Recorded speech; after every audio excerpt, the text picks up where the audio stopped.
I hated when people would just say, you just need to go eat a cheeseburger. Okay, like that's going to solve all my problems.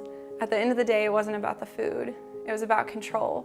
It was about the lies, the voices that tell you you're not good enough, you don't measure up, you're always going to be like this.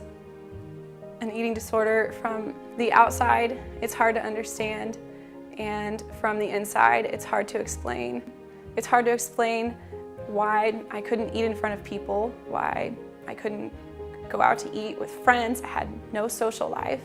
It's hard to explain why I had to eat certain things at certain times on a certain list. I spent hours meticulously planning every meal, every calorie, every workout, every rep. It just is hard to explain why I did the things I did. I could see that I was hurting the people around me, but it wasn't enough for me to stop. In December of 2012, I hit rock bottom. I decided that I was too much of a burden to too many people, and I wanted out. I had been trying to gain weight and trying to get better, but still I failed. And at that point, I wanted to stop trying, to stop fighting, and I wanted to give up on life. I was in my college dorm room contemplating the repercussions of what I wanted to do, of taking my own life. And it was in that moment of desperation, of brokenness, that the Lord called out to me. He rescued me. He said, "This life is not yours to take. You have been ransomed. You have been bought by the blood of Christ, and you are mine." In that moment, I knew that God's plans for my life far exceeded my circumstances, and that I was free, and that I was going to use this to be able to help other people and to share my story.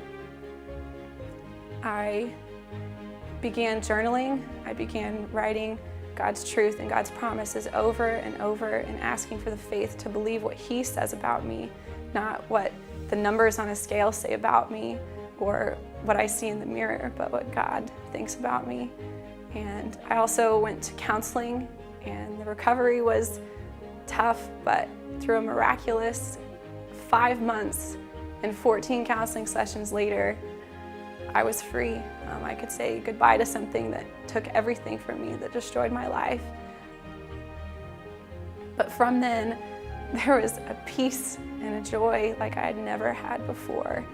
And it was like I was experiencing life for the first time, discovering who I am in Christ and becoming all that He created me to be. Your story may be different, but one thing remains constant. Do not give up. Do not lose hope. Though you may stumble, though you may take a few steps back, you are loved and you are valued, you are worth it, and you're not alone. Perfectionism, control, fear, worry, anxiety, redemption, grace, hope, joy, that's my story.